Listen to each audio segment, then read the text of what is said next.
Theosophy ನಿಜ ಸ್ವರೂಪದ 6ನೇ ಅಧ್ಯಾಯ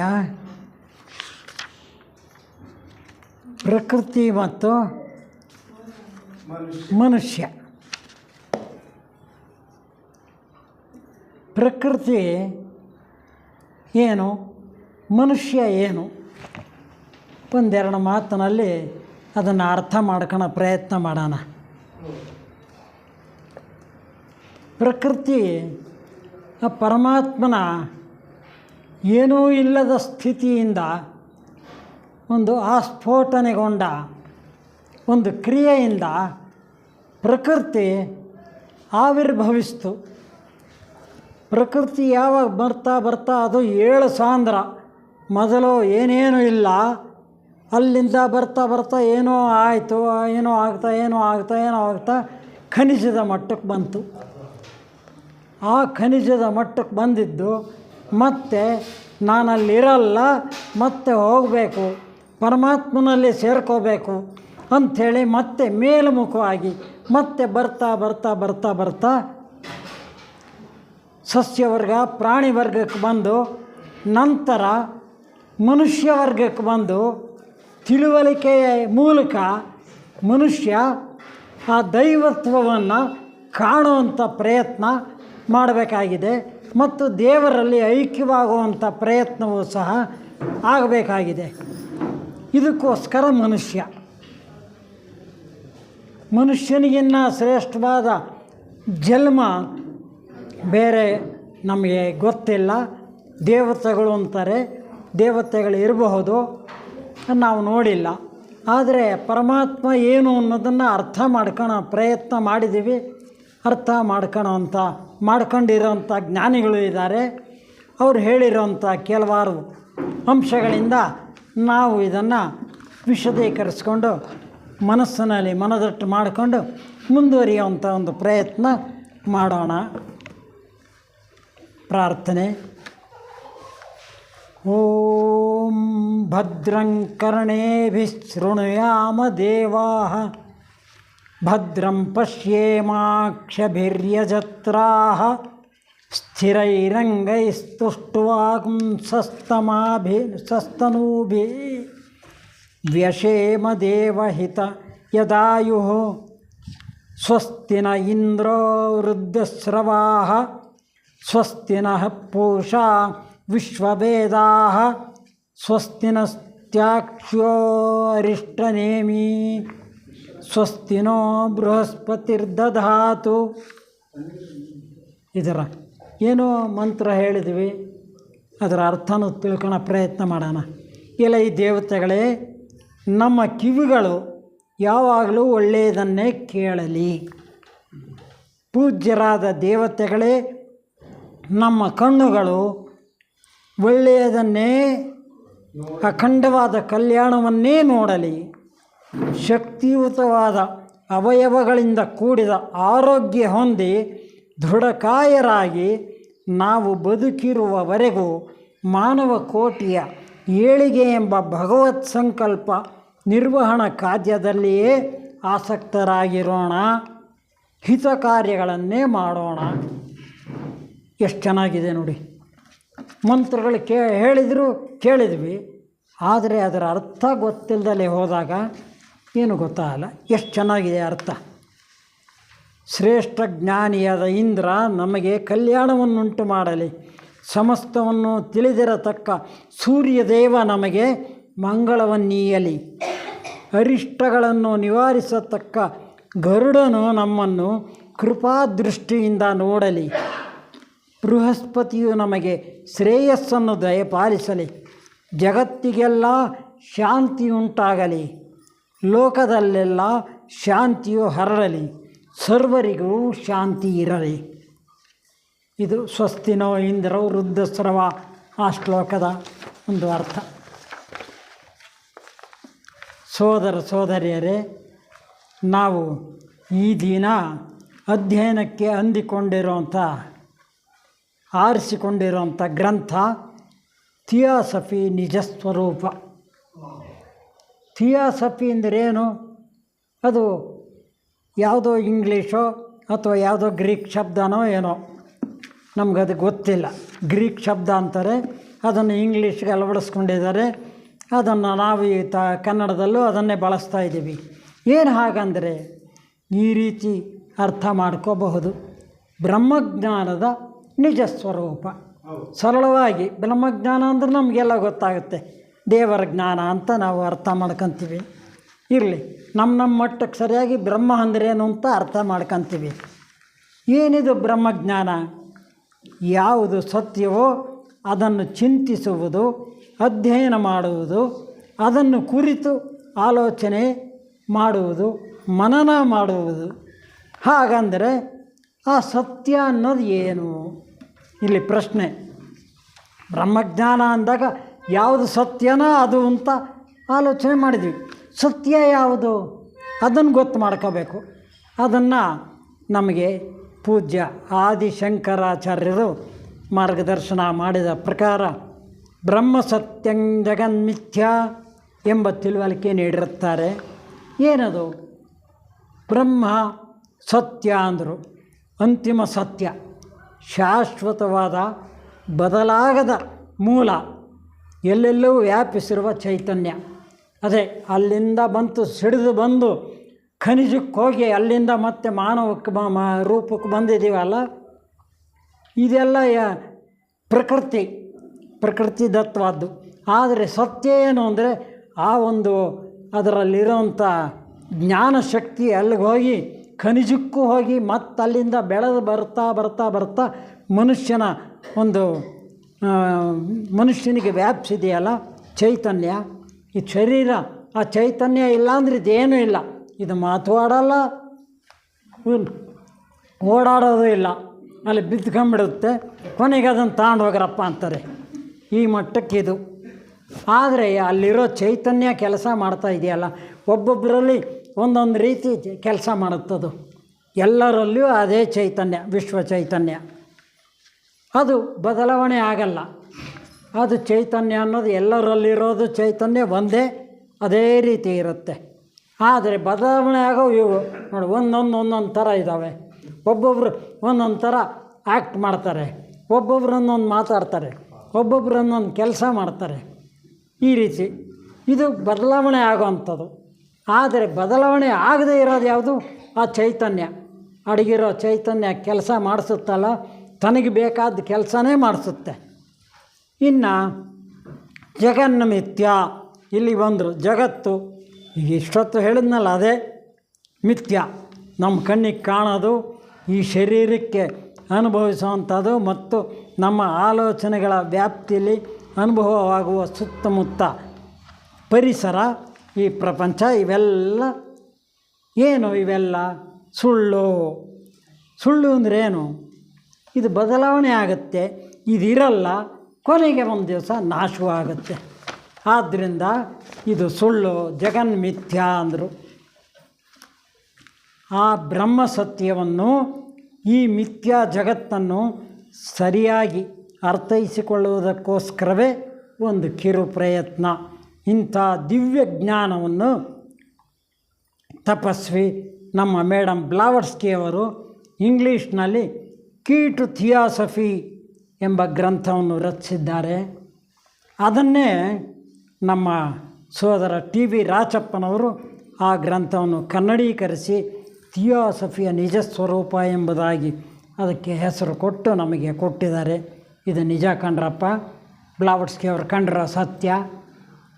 ಅವ್ರಿಗೂ ಅನೇಕ ಜ್ಞಾನಿಗಳ ಮೂಲಕ ಬೋಧನೆಯಾಗಿದ್ದು ಅದನ್ನು ಸತ್ಯ ನನಗೆ ತಿಳಿದಂಗೆ ನಿಮಗೆ ಹೇಳ್ತಾ ಇದ್ದೀನಿ.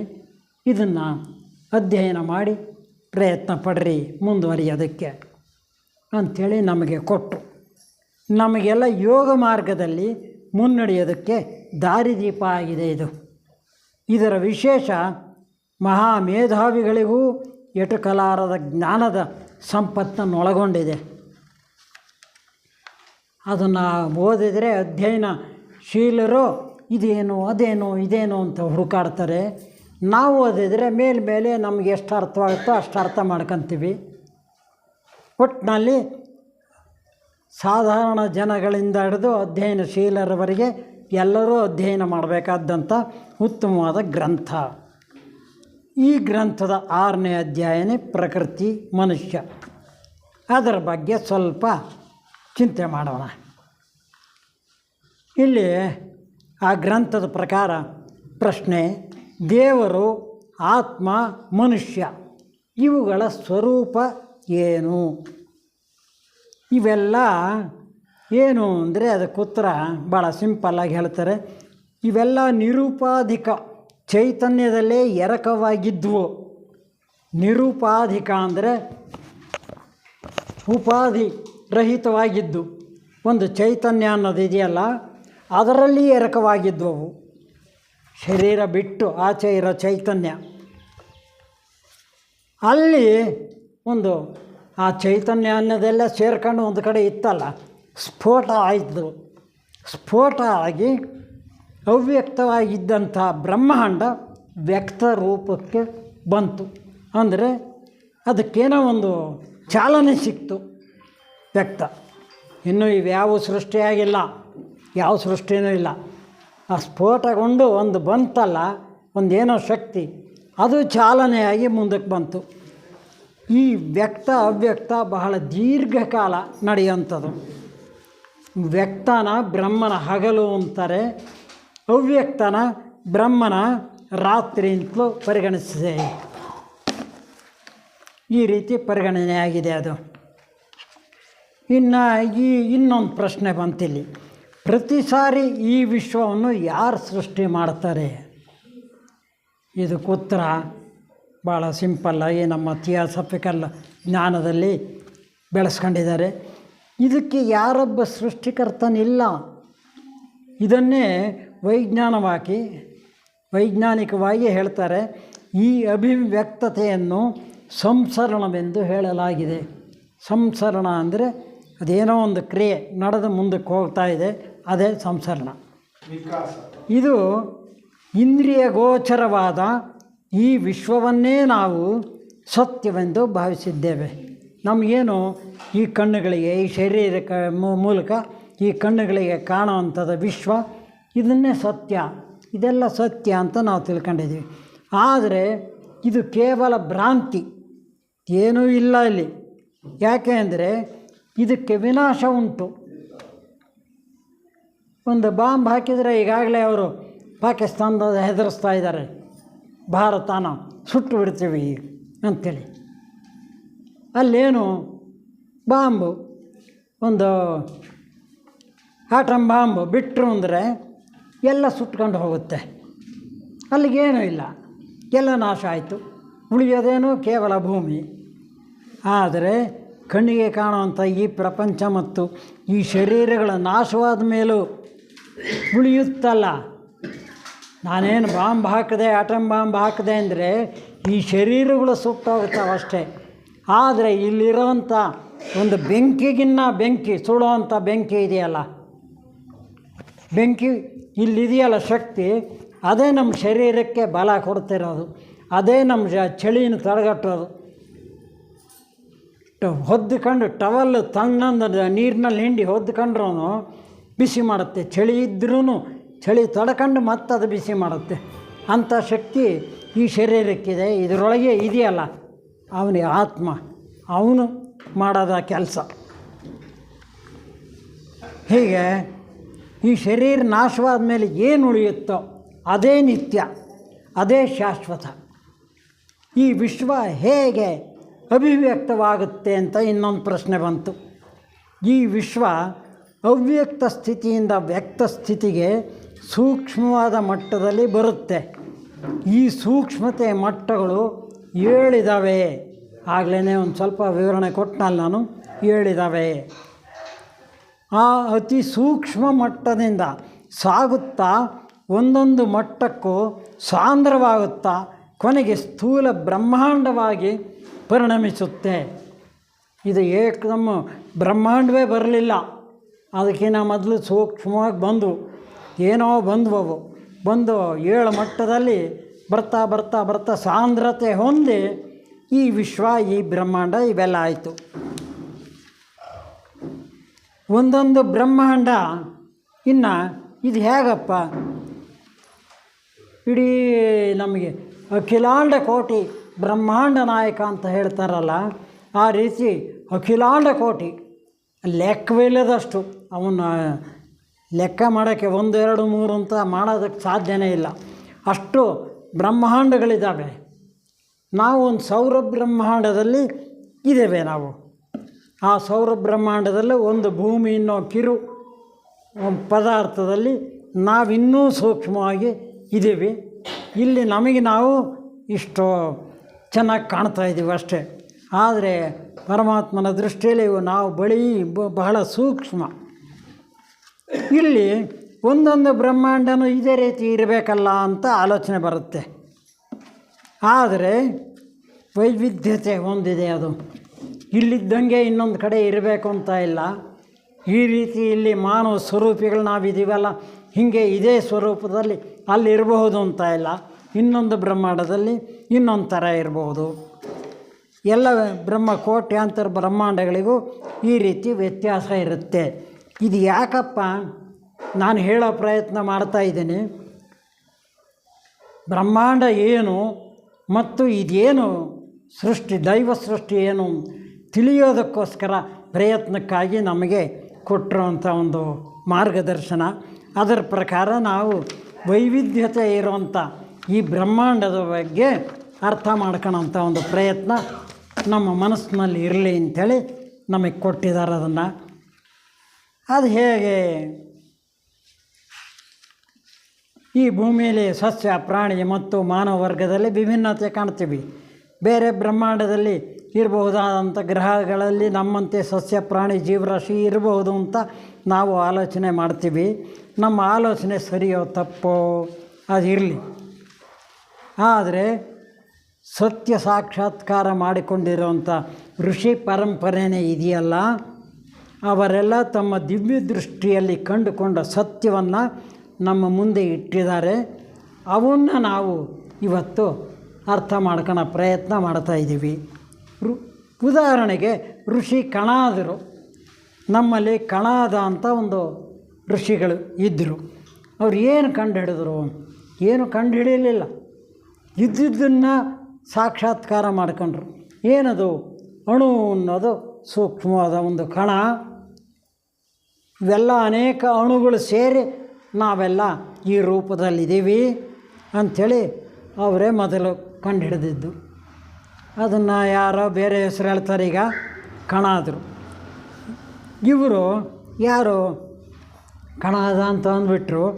ಇವರು ಇದ್ರೋ ಇಲ್ವೋ ಏನೋ ಎಂತೋ ಅನ್ನೋದಕ್ಕೆ ಕಶ್ಯಪ ಗೋತ್ರದ ಉಲೂಕ ಮಹರ್ಷಿಯ ಮಗ, ಕ್ರಿಸ್ತಪೂರ್ವ 3ನೇ ಶತಮಾನದಲ್ಲಿದ್ದ ಮಹಾನುಭಾವರು ಇವರು ಕನ್ನಡಿಗರು. ಅದೊಂದು ನಮಗೆ ಹಿರಿಮೆ, ಕನ್ನಡಿಗರು. ಈ ಭೂಮಂಡಲದಲ್ಲಿ ಜನಿಸಿದಂಥ ಮೊಟ್ಟ ಮೊದಲ ಅಣುವಿಜ್ಞಾನಿ ಕಣಾದರು. ಇವರಲ್ಲದೆ ಅನೇಕ ಋಷಿಮುನಿಗಳು ನಮಗೆ ಜ್ಞಾನದ ಸಂಪತ್ತನ್ನು ನೀಡಿದ್ದಾರೆ. ಅದರ ಬಗ್ಗೆ ಒಂದು ಸ್ವಲ್ಪ ತಿಳ್ಕೊಂತ ಹೋಗೋಣ. ಇದು ಬಹಳ ದೊಡ್ಡ ವಿಷಯ. ಕಣಾದರ ಬಗ್ಗೆನೇ ನಾವು ಒಂದು ದಿವಸ ಎಲ್ಲ ಮಾತಾಡಿದರೂ ಮುಗಿಯಲ್ಲ. ಇನ್ನು ಮಹರ್ಷಿ ಪತಂಜಲಿಯವರು, ಅದನ್ನೆಲ್ಲ ನಾವು ಅನುಸರಿಸ್ತಲೇ ಇದ್ದೀವಿ. ಈಗ ಯೋಗ ವಿಜ್ಞಾನ. ಇನ್ನು ಋಷಿ ಗರ್ಗ್ಯರು ನಮಗೆ ಗ್ರಹಗಳ ಚಲನೆ ಬಗ್ಗೆ ಹೇಳಿದ್ದಾರೆ. ಗರ್ಗ್ಯರು ಅಂತ ಗ್ರಹಗಳ ಚಲನೆ ಮಾಡ್ತವೆ, ಅದಕ್ಕೊಂದು ಚಾಲನಾ ಕ್ರಿಯೆ ಇದೆ ಅಂತ. ಇನ್ನು ಋಷಿ ಆರ್ಯಭಟ್ಟರು ಭೂಮಿಯ ಚಲನೆ ಎಷ್ಟು ನಿಖರವಾಗಿ 365 ಕಾಲ ದಿವಸಕ್ಕೆ ಸೂರ್ಯನ ಒಂದು ಸುತ್ತುತ್ತೆ ಭೂಮಿ ಅಂತೇಳಿ ಆರ್ಯಭಟ್ರೆ ಮೊದಲು ಸಿದ್ಧಾಂತ ಬರೆದಿಟ್ಟಿದ್ದು. ಆಮೇಲೆ ಋಷಿ ಚರಕ ಸುಶ್ರುತರು ಆಯುರ್ವೇದಕ್ಕೆ ಮಾರ್ಗದರ್ಶನ ಕೊಟ್ಟರು. ಅಪ್ಪ, ನೀವೆಲ್ಲ ಸೃಷ್ಟಿಯಾಗಿದ್ದೀರಾ, ನಿಮ್ಮ ಶರೀರ ಏನು ಅನ್ನೋದು ತಿಳಿದುಕೊಂಡು ಅದನ್ನು ಪರಮಾತ್ಮ ಒಂದು ಕೆಲಸಕ್ಕೆ ಬಳಸ್ಕೊಳ್ಳಿ ಅಂಥೇಳಿ ನಮಗೆ ಚರಕ ಸುಶ್ರುತರು ಆಯುರ್ವೇದನ ಸಿದ್ಧಾಂತವನ್ನು ತಿಳಿಸಿದರು. ಈ ರೀತಿ ಜ್ಞಾನ ಸಂಪತ್ತನ್ನು ಪಡೆದು ನಾವು ಹಾಯಾಗಿದ್ದೀವಿ. ಆಯುರ್ವೇದ ಈಗ ಅಲೋಪತಿ ಬಂದಿದೆ, ಆದರೆ ಅಲೋಪತಿನಲ್ಲೂ ಸೈಡ್ ಎಫೆಕ್ಟ್ ಕಂಡುಕೊಂಡು ಆಯುರ್ವೇದಕ್ಕೆ ಮತ್ತೆ ಬರ್ತಾಯಿದ್ದಾರೆ ಜನ. ಇದು ಈ ರೀತಿಯ ಒಂದು ಅನುಭವ. ಇಂಥ ಒಂದು ಜ್ಞಾನ ಸಂಪತ್ತನ್ನು ಪಡೆದು ನಾವು ಹಾಯಾಗಿದ್ದೀವಿ. ಆದರೆ ಅದು ಏನು ಅನ್ನೋದನ್ನು ತಿಳ್ಕೊಂಡು ಮುಂದಿನ ಪೀಳಿಗೆಗೆ ಅದನ್ನು ತಲುಪಿಸುವಂಥ ಪ್ರಯತ್ನ ಮಾಡಬೇಕಾಗಿದೆ. ಅದೇ ಒಂದು ನಮ್ಮ ದೊಡ್ಡ ಕೆಲಸ. ಈಗಿನ ವಿಜ್ಞಾನಿಗಳಿಗೆಲ್ಲ ಅನೇಕ ಉಪಕರಣಗಳು ಅವು ನೋಡ್ಕೊಂಡು ದೂರದರ್ಶನ ಯಂತ್ರದಿಂದ ನೋಡಿದರು. ದೂರದಲ್ಲಿದ್ದಿದ್ದ ನಕ್ಷತ್ರ ಅದು ಬೆಳಕಿನ ವೇಗದಲ್ಲಿ ಬಂದ್ರೂ, ಬೆಳಕಿನ ವೇಗ ಅದೆಷ್ಟೋ 1,86,000 ಮೈಲಿ ಒಂದು ಸೆಕೆಂಡಿಗೆ, ಅಷ್ಟು ವೇಗದಲ್ಲಿ ಬಂದ್ರೂ ನಮಗೆ ಕಾಣಲ್ಲ. ಅಷ್ಟು ದೂರದ್ದು ಟೆಲಿಸ್ಕೋಪ್ನಲ್ಲಿ ನೋಡಿದ್ದಾರೆ ಅವರು ಒಂದು ನಕ್ಷತ್ರ, ಕಿರು ನಕ್ಷತ್ರ. ಈ ರೀತಿ ಈ ಪ್ರಯತ್ನ ಹೀಗಿದೆ. ಆದರೆ ದೂರದಲ್ಲಿ ಅನೇಕ ಬ್ರಹ್ಮಾಂಡಗಳೇ ಇದ್ದಾವೆ ಅನ್ನೋದನ್ನು, ನಮ್ಮ ಜ್ಞಾನ ಸಂಪತ್ತನ್ನು ನಮ್ಮ ಪೂರ್ವಿಕರು ಋಷಿಮುನಿಗಳು ಅದನ್ನು ಯಾವ ಆಧಾರವಿಲ್ಲದೆ ಅವರು ಕಂಡುಹಿಡಿದು ನಮಗೆ ನೀಡಿ ಹೋಗಿದ್ದಾರೆ. ಅದನ್ನು ನಾವು ಅಧ್ಯಯನ ಮಾಡಬೇಕಾಗಿದೆ. ನಾವೇನೋ ತಿಳಿದೇನೋ ಅದನ್ನು ಅನುಭವದಲ್ಲಂತೂ ಇದೆ. ಈಗ ನಮ್ಮ ಋಷಿ ಮುನಿಗಳು ಎಲ್ಲರೂ ಒಪ್ಪಿದ ನಂತರ ಒಂದು ವಿಚಾರನ ಅನುಮೋದನೆ ಮಾಡುತ್ತಿದ್ದರು. ಇದನ್ನು ನಾರಾಯಣ ಉಪನಿಷತ್ತಿನಲ್ಲಿ ಹೇಳ್ತಾರೆ. ಅಸ್ಯ ಬ್ರಹ್ಮಾಂಡಸ್ಯ ಸಮಂತತಃ ಸ್ಥಿತಾನ್ಯೇತಾದೃಶಾನ್ಯನೇಕ ಕೋಟಿ ಬ್ರಹ್ಮಾಂಡಾನಿ ಸಾವರಣಾನಿ ಜ್ವಲಂತಿ ಏಕೈಕ ಸೃಷ್ಟಿಕರ್ತುಭಿಃ ವಿಷ್ಣುಮಹೇಶ್ವರಾಖ್ಯೈರೇಕೈಕ ಸ್ಥಿತಿ ಸಂಹಾರಕರ್ತುಭಿಃ ಅಧಿಷ್ಠಿತಾನಿ. ಇದು ಮಹಾನಾರಾಯಣ ಉಪನಿಷತ್ತು 6ನೇ ಅಧ್ಯಾಯದಲ್ಲಿ ಹೇಳಿರೋಂಥದ್ದು. ಇದರ ಅರ್ಥ ನಾವು ತಿಳ್ಕೋಬೇಕು. ಈ ಬ್ರಹ್ಮಾಂಡದ ಸುತ್ತಮುತ್ತಲೂ ಅನೇಕ ಕೋಟಿ ಬ್ರಹ್ಮಾಂಡಗಳು ಅದಕ್ಕೆ ಸಂಬಂಧಪಟ್ಟ ಸಪ್ತಲೋಕಗಳೊಡನೆ ಪ್ರಕಾಶಿಸುತ್ತಿದೆ ಅಲ್ಲಿ ಬರೆದ್ರು. ಅದಕ್ಕೆ ಅಖಿಲಾಂಡ ಕೋಟಿ ಬ್ರಹ್ಮಾಂಡ ನಾಯಕ ಆಗಲೇ ಬಂದೇ ಬಿಡುತ್ತೆ ನನ್ನ ಬಾಯಲ್ಲಿ. ಆಟೋಮೆಟಿಕ್ಕಾಗಿ ನಾವು ಅನುಭವದಲ್ಲಿ ಇದ್ದಾವೆ ಅವು ಎಲ್ಲರಿಗೂ. ಪ್ರತಿ ಬ್ರಹ್ಮಾಂಡಕ್ಕೂ ಬೇರೆ ಬೇರೆಯಾಗಿ ಸೃಷ್ಟಿ ಸ್ಥಿತಿ ಲಯ ಕಾರ್ಯಗಳು ನಿಯಮಿತರಾಗಿರುವ ಬ್ರಹ್ಮ ವಿಷ್ಣು ಮಹೇಶ್ವರರು ಅಸಂಖ್ಯಾತರಾಗಿದ್ದಾರೆ. ಇದನ್ನು ಮಹಾಭಾರತದ ಯುದ್ಧದ ನಂತರ ನಮ್ಮ ಅರ್ಜುನ ಅವ್ರನ್ನೆಲ್ಲ ಅವರು ಅಶ್ವಮೇಧ ಯಾಗ ಮಾಡೋದಕ್ಕೆ ಸಂಕಲ್ಪ ಮಾಡ್ಕೊತಾರೆ. ಆವಾಗ ಅರ್ಜುನ ದಿಗ್ವಿಜಯಕ್ಕೆ ಹೋಗ್ತಾನಲ್ಲ, ಹೋದಾಗ ಒಬ್ಬ ಋಷಿ ಸಿಗ್ತಾರೆ ಅವರಿಗೆ. ಋಷಿ ಸಿಕ್ಕಾಗ ಅವ್ರು ಎಷ್ಟು ಹಳಬರು ಅನ್ನೋದನ್ನು ಕೃಷ್ಣ ಹೇಳ್ತಾನೆ. ಅದು ಎಷ್ಟೋ ಶತಕೋಟಿ ವರ್ಷಗಳ ಹಿಂದೆ ಇದ್ದಂಥ ಋಷಿ ಈಗಲೂ ಅಲ್ಲಿ ನಿಂತು ತಪಸ್ಸು ಮಾಡ್ತಲೇ ಇದ್ದಾನೆ ಅಂಥೇಳಿ. ಇರಲಿ, ಆ ಕತೆ ತಗೋಬೇಕು, ಇನ್ನೊಂದು ಸರಿ ತಗೊಳ್ಳೋಣ ಅದನ್ನು. ಇದೇ ಅರ್ಥವನ್ನು ದೇವಿ ಭಾಗವತದಲ್ಲಿಯೂ ಈ ರೀತಿ ಹೇಳುತ್ತೆ. ಸಂಖ್ಯಾ ಚೇದ್ರಜಸಾಮಸ್ತಿ ವಿಶ್ವಾಸಾನ್ನ ಕದಾಚನ ಬ್ರಹ್ಮ ವಿಷ್ಣು ಶಿವಾದೀನಾಂ ತಥಾ ಸಂಖ್ಯಾ ನ ವಿದ್ಯತೆ ಪ್ರತಿ ವಿಶ್ವೇಶು ಸಂಖ್ಯೇವ ಬ್ರಹ್ಮ ವಿಷ್ಣು ಶಿವಾದಯಃ. ಲೆಕ್ಕ ಮಾಡಲು ಸಾಧ್ಯವಾಗದಷ್ಟು ಬ್ರಹ್ಮಾಂಡಗಳು ತ್ರಿಮೂರ್ತಿಗಳು ಇದ್ದಾರೆ ಅಂತ ಹೇಳಿದೆ. ಪ್ರತಿ ಬ್ರಹ್ಮಾಂಡಕ್ಕೂ ಒಬ್ಬೊಬ್ಬ ಸೂರ್ಯ ಅಧಿಪತಿ. ಒಂದೊಂದು ಸೂರ್ಯಮಂಡಲಕ್ಕೂ ಸಪ್ತಗ್ರಹ ಮಂಡಲಗಳು ಸೇರಿಕೊಂಡಿರುತ್ತವೆ. ಪ್ರತಿ ಬ್ರಹ್ಮಾಂಡದ ಕೆಲಸವು ಪರಸ್ಪರ ಅಡ್ಡಿಯಿಲ್ಲದಂತೆ ಸುಸೂತ್ರವಾಗಿ ನಡೆಯುವಂತೆ ಆಕರ್ಷಣ ವಿಕರ್ಷಣಾದಿ ನಿಯಮಗಳು ಸರ್ವೇಶ್ವರನಿಂದಲೇ ಏರ್ಪಟ್ಟಿವೆ. ಎಲ್ಲ ಏರ್ಪಾಟ್ ಮಾಡಿದವನು, ನಾವು ಕೇವಲ ಅದನ್ನು ಅನುಭವಿಸೋದಷ್ಟೇ ನಮ್ಮ ಕೆಲಸ. ಇನ್ನು ವಿಷ್ಣು ಪುರಾಣದಲ್ಲಿ ಅಂಡಾನಾಂಚ ಸಹಸ್ರಾಣ್ಯಯುತಾನಿ ಚ ಯೇ ಈ ದೃಶ್ಯಾನಾಂ ತಥಾ ತತ್ರ ಕೋಟಿ ಶತಾನಿ ಚ. ಈ ರೀತಿ ವಿಷ್ಣು ಪುರಾಣದಲ್ಲಿ ಹೇಳಿದ್ದಾರೆ. ಇನ್ನು ಕೊನೆಯದಾಗಿ ಉಪನಿಷತ್ ಸಾರ ಅದನ್ನು ತಗೊಂಬಿಟ್ಟು ನಮ್ಮ ಒಂದು ಇವತ್ತಿನ ಅಧ್ಯಯನವನ್ನು ಒಂದು ಸದ್ಯಕ್ಕೆ ಒಂದು ವಿರಾಮವನ್ನು ಕೊಡೋಣ. ಆತ್ಮವು ಅನಿರ್ದಿಷ್ಟ ವಸ್ತುವಾಗಿದೆ. ಆತ್ಮನ ಬಗ್ಗೆ ಹೇಳ್ತಾ ಇದ್ದಾರೆ. ಇದೇ ಬಹುರೂಪ ತಾಳಿ ಈ ವಿಶ್ವದಲ್ಲಿ ನಟಿಸುತ್ತಿದೆ. ಆತ್ಮವು ಅನಂತ, ಅತಿ ಸೂಕ್ಷ್ಮವಾದ್ದರಿಂದ ಬಹುರೂಪ ಧರಿಸಿದರೂ ಅದು ಸವಿಯೋದು ಇಲ್ಲ, ಯಾವ ದೋಷವನ್ನು ಅಂಟಿಸಿಕೊಳ್ಳೋದು ಇಲ್ಲ. ನಾನಾ ವಿಶ್ವಗಳನ್ನು ಸೃಷ್ಟಿಸಿದರೂ ಆ ಪರಿಶುದ್ಧ ಆತ್ಮಸ್ವರೂಪ ಅಖಂಡವಾಗಿರುವುದು. ಆತ್ಮಸ್ವರೂಪ ಅನ್ನೋದು ಏನು ಅಂತ ಅದನ್ನು ಅರ್ಥ ಮಾಡ್ಕೊಳ್ಳಿ ದಯವಿಟ್ಟು. ಆತ್ಮವೆಂದರೆ ಶುದ್ಧ ಚೈತನ್ಯ, ಅಪಾರನು, ಅಗಾಧನು, ಅವಯವರಹಿತನು, ಏಕರೂಪನೂ ಆಗಿರುವ ಸತ್ಯನಿತ್ಯ ಪುರುಷನೇ ಆತ್ಮನು. ಕೇವಲ ತನ್ನ ಸ್ವೇಚ್ಛೆಯಿಂದ, ತನ್ನ ಲೀಲೆಯಿಂದ, ತನ್ನ ಆನಂದಕ್ಕಾಗಿ ಅವನು ಹೀಗೆ ಮಾಡುವನು. ಪರಮಾತ್ಮನ ಲೀಲೆ, ಪರಮಾತ್ಮನ ಆನಂದ, ಅದಕ್ಕೋಸ್ಕರ ನಮ್ಮನ್ನೆಲ್ಲ ಸೃಷ್ಟಿ ಮಾಡಿ ಆಡ್ರಿ ನೀವು ನಾನು ಹೇಳ್ದಂಗೆ ಅಂತ ಆಡಿಸ್ತಾ ಇದ್ದಾನೆ. ಈ ಪರಮಾತ್ಮನು ತನ್ನ ವಿನೋದಕ್ಕಾಗಿ ಈ ಜಗತ್ತನ್ನು ನಿರ್ಮಿಸಿದ.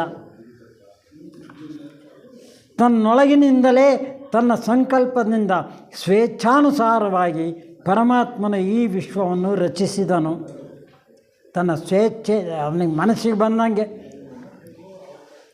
ಮನಸ್ಸು ಅನ್ನೋದು ಇಲ್ಲ ಅವಲ್ಲಿ, ಅದೇನೋ ಒಂದು ಕ್ರಿಯೆ ನಡೆದು ಹೋಗ್ತಾ ಇದೆ. ಮನಸ್ಸು ಅನ್ನೋದು ಇಲ್ಲಿಗೆ ಬಂತು ನಮ್ಮ ಲೆವೆಲಿಗೆ, ಅಥವಾ ತಾನೇ ವಿಶ್ವವಾಗಿ ತೋರಿದನು. ಆದರೆ ಅವನು ಅನಂತವಿರುವುದರಿಂದ ಸೃಷ್ಟಿಗಳ ರಚನೆಯಿಂದ ಅವನಲ್ಲಿ ಯಾವ ಕೊರತೆಯೂ ಉಂಟಾಗಲಿಲ್ಲ. ಅವನು ಮೊದಲಿನಂತೆಯೇ ಉಳಿದಿರುವನು. ಹೀಗೆ ಆತ್ಮನು ಅನೇಕವಾದಾಗ್ಯೂ ತಾನು ಸೃಷ್ಟಿಯಿಂದ ಹೊರಗೆ ಹೊರಗಾಗದೆ ಅದರಲ್ಲಿಯೇ ಸಂಪೂರ್ಣವಾಗಿ ವ್ಯಾಪಿಸಿಕೊಂಡಿರುವನು.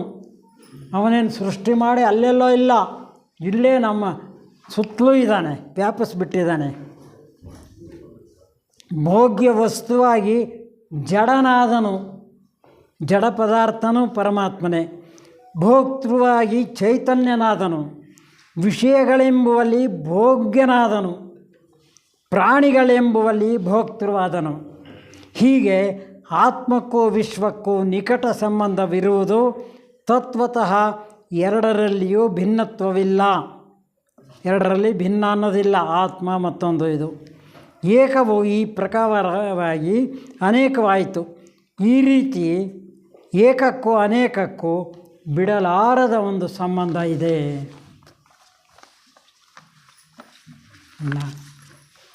ಇನ್ನು ಕೊನೆಗೆ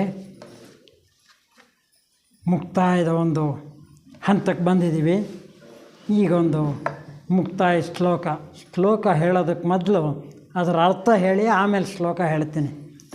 ಪರಮಾತ್ಮನು ನಮ್ಮೆಲ್ಲರನ್ನೂ ಕಾಪಾಡಲಿ. ನಾವೆಲ್ಲರೂ ಸೇರಿ ಈಗ ಮಾಡುತ್ತಿರುವ ಈ ಅಧ್ಯಯನದ ಫಲವು ಆ ಪರಮಾತ್ಮನಿಗೆ ಅರ್ಪಿತವಾಗಲಿ. ನಾವೆಲ್ಲರೂ ಸೇರಿ ವೀರ ಕರ್ಮಗಳನ್ನು ಮಾಡೋಣ. ನಮ್ಮ ಅಧ್ಯಯನವು ತೇಜಸ್ಸಿನಿಂದ ವಿಜೃಂಭಿಸಲಿ. ಪರಸ್ಪರ ನಮ್ಮಲ್ಲಿ ದ್ವೇಷ ಭಾವನೆ ಹುಟ್ಟದಿರಲಿ.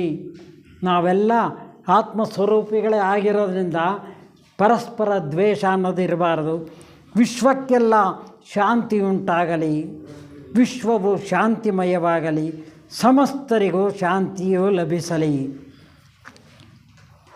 ಓಂ ಸಹನಾವವತು ಸಹನೌ ಭುನಕ್ತು ಸಹ ವೀರ್ಯಂಕರವಾವಹೈ ತೇಜಸ್ವಿನಾವಧೀತಮಸ್ತು ಮಾ ವಿದ್ವಿಷಾವಹೈ. ಓಂ ಶಾಂತಿ ಶಾಂತಿ ಶಾಂತಿ. ಧನ್ಯವಾದಗಳು. ಈಶಣ್ಣ ಕಾಫಿ ಕುಡ್ಕೊಂತಾನೆ ಬರಬೇಕು.